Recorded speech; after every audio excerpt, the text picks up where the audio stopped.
Hello student. तो आज हम लोग स्टार्ट करते हैं डब्ल्यू रेनफोर्समेंट। ठीक है, तो इसमें हम लोग क्या न्यूमेरिकल देखेंगे, थ्योरी देखने के लिए उतना टाइम है नहीं, आपके पास भी नहीं है, तो आप लोग बुक से पढ़ लेना। तो एक इसमें क्वेश्चन है नेसेसिटी ऑफ डब्ल्यू रेनफोर्समेंट। ये बहुत ज़्यादा इंपॉर्टेंट है, हर बार पूछा गया है और इस बार भी पूछने का चांसेस है। ठीक है, तो एक क्वेश्चन है, आप लोग बुक से देख लीजिएगा, ये मिल जाएगा, बहुत आसानी से मिल जाएगा, नहीं तो नेट पर भी सर्च कर लीजिएगा नेसेसिटी ऑफ डब्ल्यू रेनफोर्समेंट। ठीक है, तो हम लोग इसका एनालिसिस पार्ट देखते हैं। तो सिंगली पढ़ लिया, तो अब हम लोग डब्ल्यू पढ़ते हैं। तो ऐसा है, जैसा सिंगली पढ़ा था ना, तो सिंगली में क्या होता है, कंप्रेशन फोर्स, टेंशन स्टील डाला जाता है नीचे और ऊपर में कंप्रेशन नहीं डाला जाता है। ठीक है, तो इसमें टेंशन में भी डालते हैं और कंप्रेशन में भी डालते हैं। क्या होता है, ये एक बीम है जिसका विड्थ कितना है, ये बी है, और ये मान लो ये हमारा क्या है, ये स्टील है, जिसको क्या बोला, AST। इफेक्टिव डेप्थ कितना हो जाता है हमारा, स्मॉल डी है, और ये है ना, ये वाला पार्ट आप लोग सिंगली रेनफोर्समेंट में नहीं देखते हो, तो ये डब्ल्यू में यहाँ पे आ जाता है ASC। ठीक है, अभी क्यों डाला जाता है, कैसे डालता है, ये सब नेसेसिटी में। क्या होता है, जब लोड इसमें बहुत ज़्यादा आ जाता है, और डब्ल्यू रेनफोर्समेंट में क्या होता है, जो हमारा डेप्थ है और रिस्ट्रिक्ट हो जाता है कि मान लो 200 mm का विड्थ हो गया और 400 mm का डेप्थ हो गया, लेकिन जब उसमें मोमेंट आ रहा है तो उसके लिए जब हम डिज़ाइन करेंगे तो क्या होगा, ये ओवर एनफोर्समेंट हो जाता है। जब ओवर एनफोर्समेंट हो जाता है तो उसमें दिक्कत ये हो जाता है कि हमें क्या करना पड़ेगा, जब ओवर एनफोर्समेंट चला जा रहा है तो क्या करते हैं, डेप्थ बढ़ाना पड़ता है। जब डेप्थ बढ़ाएंगे तो क्या होगा, हमारा उसमें अंडर एनफोर्समेंट में आता है, लेकिन ये क्या करते हैं, डेप्थ को रिस्ट्रिक्ट कर देते हैं। तब क्या होता है, ऊपर वाले सेक्शन को जो कंप्रेशन है, तो स्टील उतना कंप्रेशन नहीं ले पा रहा, तो उसमें हम कंप्रेशन स्टील डाल देते हैं, जो कि स्टील हमारा दोनों में वर्क करता है, कंप्रेशन में भी और टेंशन में भी। टेंशन तो है ही, ऊपर में कंप्रेशन में डाल दिया। ठीक है, तो ये एरिया ऑफ स्टील है, तो ये एरिया ऑफ स्टील हो जाता है। ये जो डालते हैं यहाँ से यहाँ तक का डिस्टेंस को हम लोग बोलते हैं D'। ठीक है, जो कवर है इसका, स्टील डालोगे टॉप कंप्रेशन फाइबर से कितने इसके सेंटर तक के डिस्टेंस को बोला D'।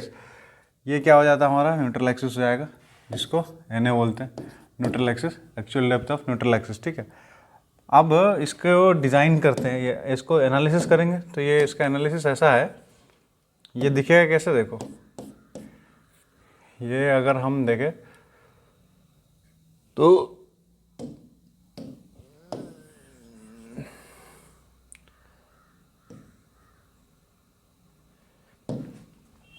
एक ये बीम है, जो कि ये AST 1 हो जाता है ना, यहाँ से यहाँ तक का डिस्टेंस को क्या बोला हमने, स्मॉल d बोला। ठीक, अब इसका स्ट्रेस डायग्राम बनाएंगे, तो स्ट्रेस डायग्राम कैसा होगा इसका, ये आपका हो जाता था न्यूट्रल एक्सिस। स्ट्रेस डायग्राम बनाओगे तो ये ऐसा जाएगा। ठीक है, ये होता है यहाँ पे 0.45 FC का होता है, ये आपका हो जाएगा C1 और ये हो जाएगा T1। ठीक, इन दोनों के बीच के डिस्टेंस को क्या बोलेंगे, लीवर आर्म। अब C1 की वैल्यू कितनी होती है, 0.45 FC के, सॉरी, ये जो C1 होती है, C1 की वैल्यू होती है 0.36 FC के B इंटू XU। ठीक है, T1 होती है FST इंटू AST।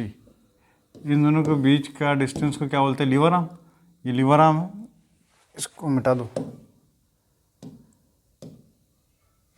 ये लीवर आर्म है। लीवर आर्म कितना होता है, ये D माइनस 0.42।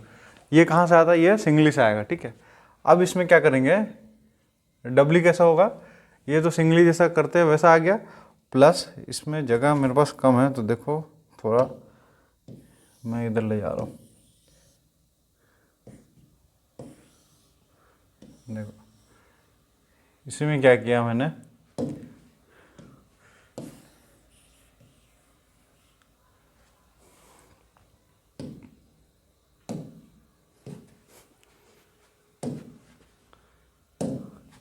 ठीक है, ये आपका हो जाता है AsT2 और ये हो जाएगा आपका AsC। ठीक, ये जैसा था आप देख पा रहे हो, देखो ये कैसा है, ये जो है डबली रेनफोर्समेंट है, डबली रेनफोर्समेंट बन रहा है कैसा, एक ये है, क्या करेंगे हम लोग, ये सिंगली प्लस ये वाला नीचे वाला पार्ट कर देंगे तो दोनों को मिला के क्या हो जाएगा, डब्ल्यू हो जाएगा। ठीक है, ये थोड़ा समझा रहा हूँ कि फॉर्मूला लिखना थोड़ा आसान हो जाए, नहीं तो वैसे याद करना है और नहीं समझ में आएगा तभी याद करना ही है इसको। तो देख लो, कोशिश करो समझने की। तो ये है, तो इसमें क्या होता है, ये ऊपर वाले में क्या किया हम लोगों ने, पूरा कंक्रीट को कंसिडर किया है। ठीक है, कंक्रीट को कंसिडर कहाँ से करेंगे, न्यूट्रल एक्सिस के ऊपर वाले को, कंप्रेशन पार्ट में जो कंक्रीट रहेगा उसी को यूज़ किया, बाकी उसके नीचे वाले को इग्नोर कर देते। अब ये वाला है तो इसका ये न्यूट्रल एक्सिस हो जाएगा,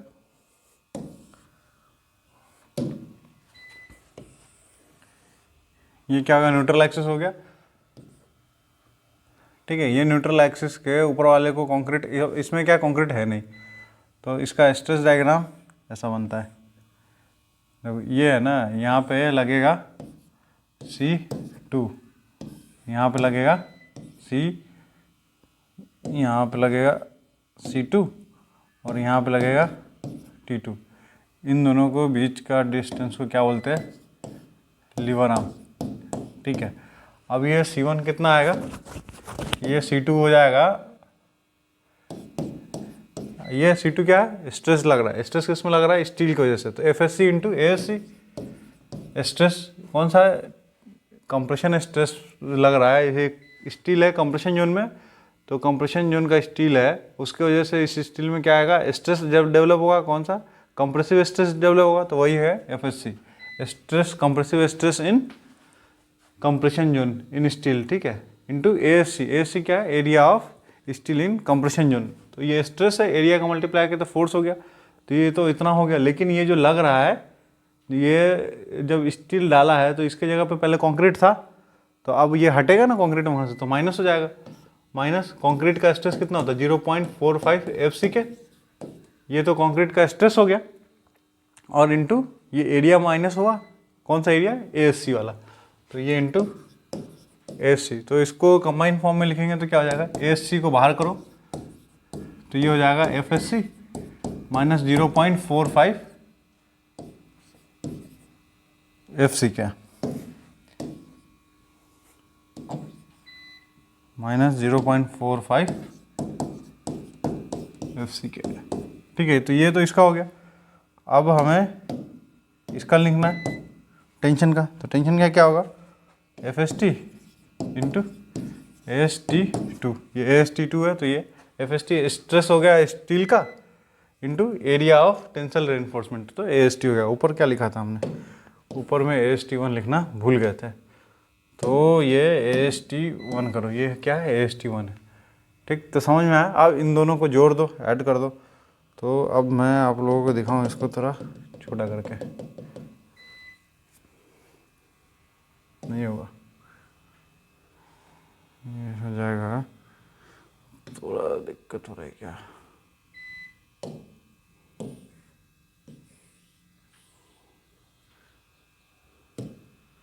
नहीं होगा, पूरा स्क्रीन नहीं आ पा रहा है।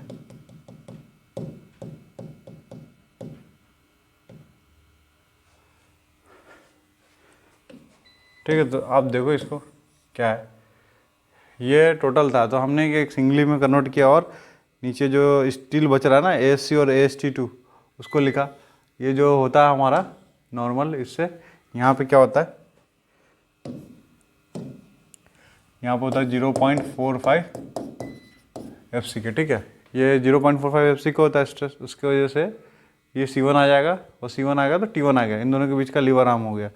अब ये है, इसकी वजह से क्या होगा, यहाँ पे C2 आएगा और T2 आएगा। C2 किसकी वजह से आएगा, ASC की वजह से आएगा। ठीक है, ASC की वजह से C2 लिख लिया और T2 लिख लिया। अब हम इसको कंबाइन फॉर्म में लिख लेते हैं, तो कंबाइन फॉर्म में लिखे, C हमारा हो जाएगा 0.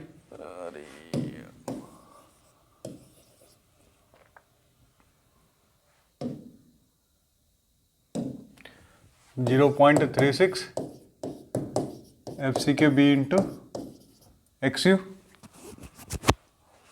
ये C1 हो जाएगा, plus FSC minus 0.45 FCK into ASC। ठीक है, ये हो गया C। T कैसा हो जाएगा हमारा? T हो जाएगा FST, T हो जाएगा FST इंटू AST। ठीक, इतना हो गया। अब हमें पहला क्या है, डेप्थ ऑफ न्यूट्रल एक्सिस अगर निकालना है, डेप्थ ऑफ न्यूट्रल एक्सिस निकालना, तो क्या करेंगे, C बराबर T कर देंगे।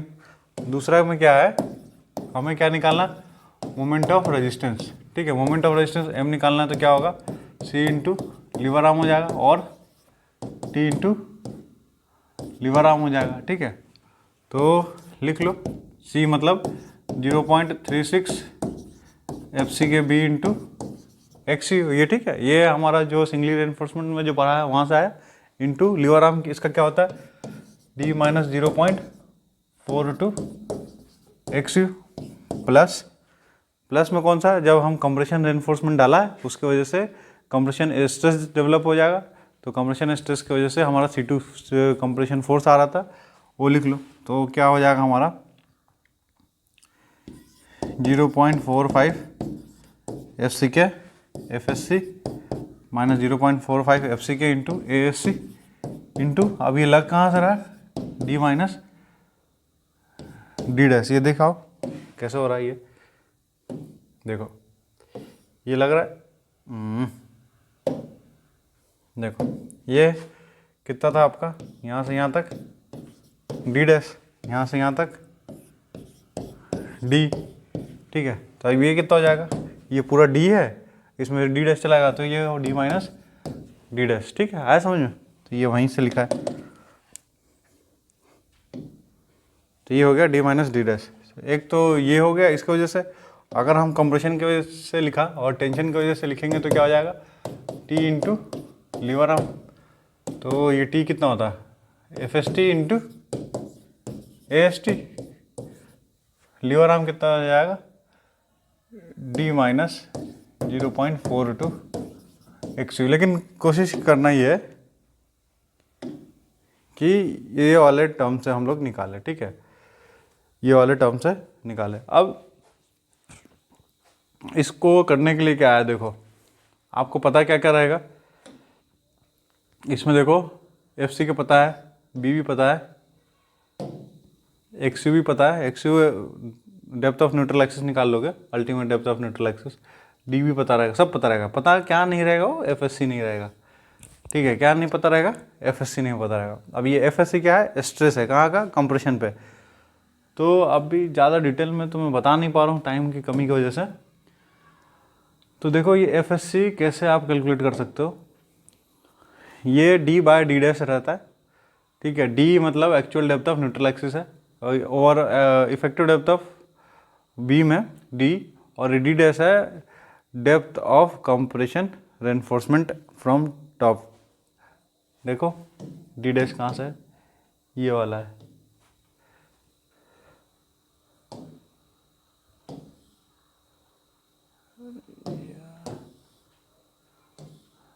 D डैश कहाँ से, ये यहाँ से यहाँ तक का डिस्टेंस को क्या बोला, D डैश बोला है। ठीक है, तो D डैश वहाँ से आ जाएगा, उसको करोगे तो जा करके ये वैल्यू आएगा। ये वैल्यू के हिसाब से ये सारा क्या निकल के आ जाएगा यहाँ पे हमारा, ये किसके लिए निकाले हम, FSC के लिए ये टेबल है, किसके लिए, FSC के लिए। ठीक है, तो ये आ जाएगा आपका, अगर FE 250 है और D डैश बाई D 0.05 है तो 217 आ जाएगा, ये पूरा 217 है। ठीक है, ये 217 कहाँ से आता है, FE, ये 0.87 इंटू इसको करोगे तो 217 आएगा। कैलकुलेट करके देखो,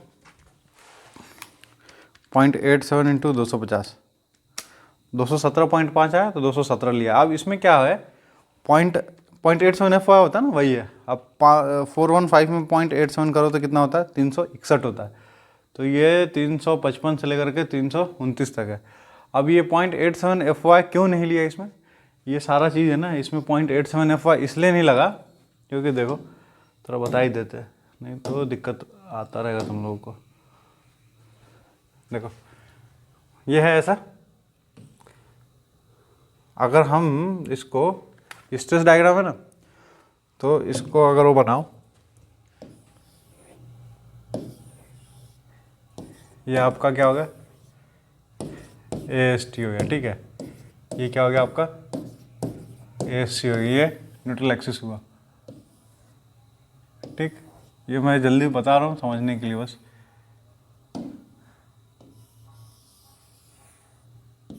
ये क्या होता है, EST होता है। ये क्या होता है, ESC होता है। एक सेकंड,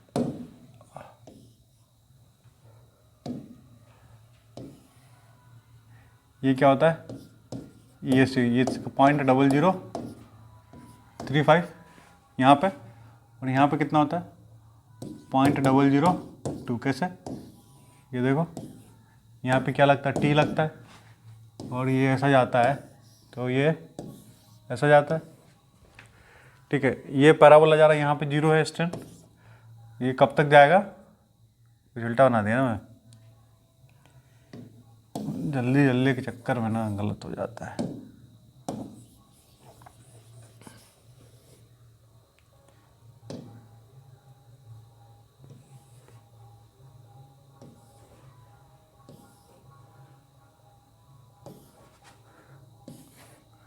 देखो ये ऐसा बनेगा,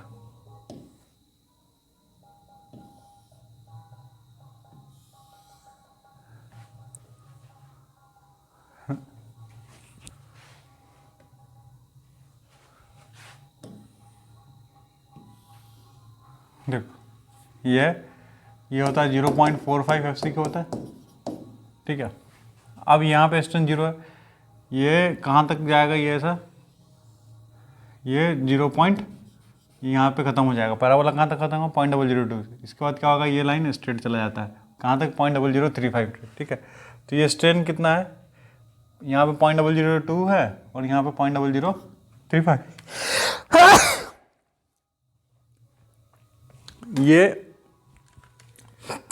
ये लोकेशन पे ये जो लिखा है ना, ये क्या पे ESC है, ठीक है। अब ESC क्या है, कितना होगा, 0.0035 से 0.002 के बीच में होगा, 0.002 और 0.0035 के बीच में होगा, ठीक है स्ट्रेन।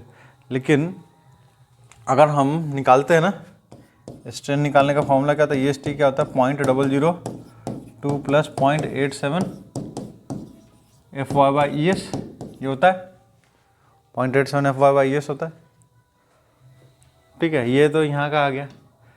अब जो स्ट्रेन होता है वो किस जगह पे होता है, जहाँ पे हमारा स्टील यील्ड हो। तो क्या होता है, यील्ड कहाँ, 0.87 FY पे स्टील हमारा यील्ड हो जाता है। लेकिन 250 के केस में क्या होता है, 0.87 इंटू 250 करते हैं तो 217 आ रहा है, ठीक है। तो यील्ड हो गया। अब यहाँ पे अगर आप स्ट्रेन निकालते हो इसके वजह से, तो यहाँ पे डालो वैल्यू। अगर 415 रखते हैं तो रखो कितना आता है, डबल यहाँ पे रखो 0.002 प्लस 0.87, 415 डिवाइडेड बाय 2 इंटू 10⁵। तो ये हो जाएगा 0.002 प्लस 0.87 इंटू 415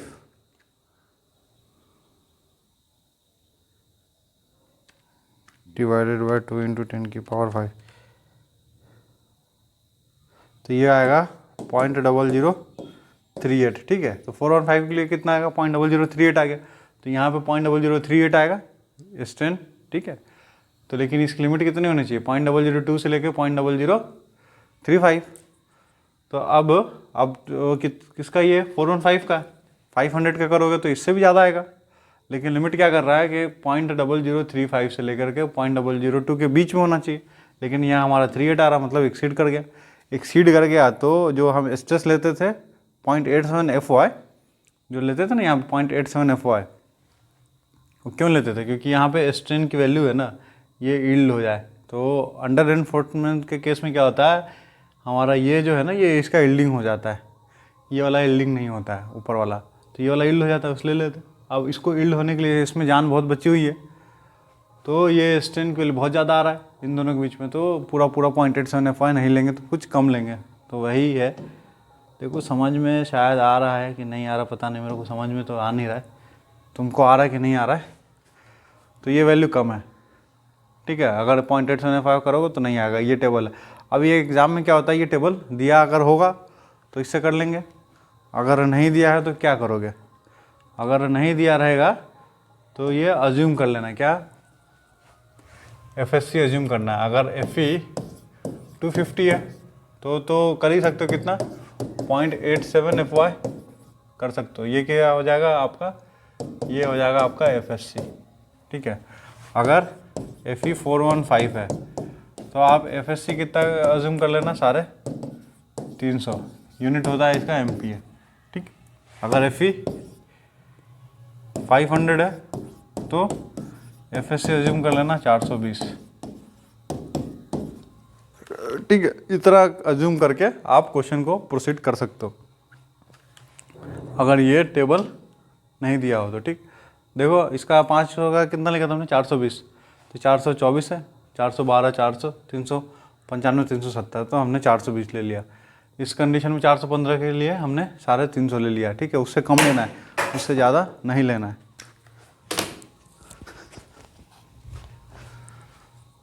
ठीक है। तो इस तरह से करते हैं, तो आगे हम एक न्यूमेरिकल करेंगे तो समझ में आ जाएगा, ठीक है। Thank you.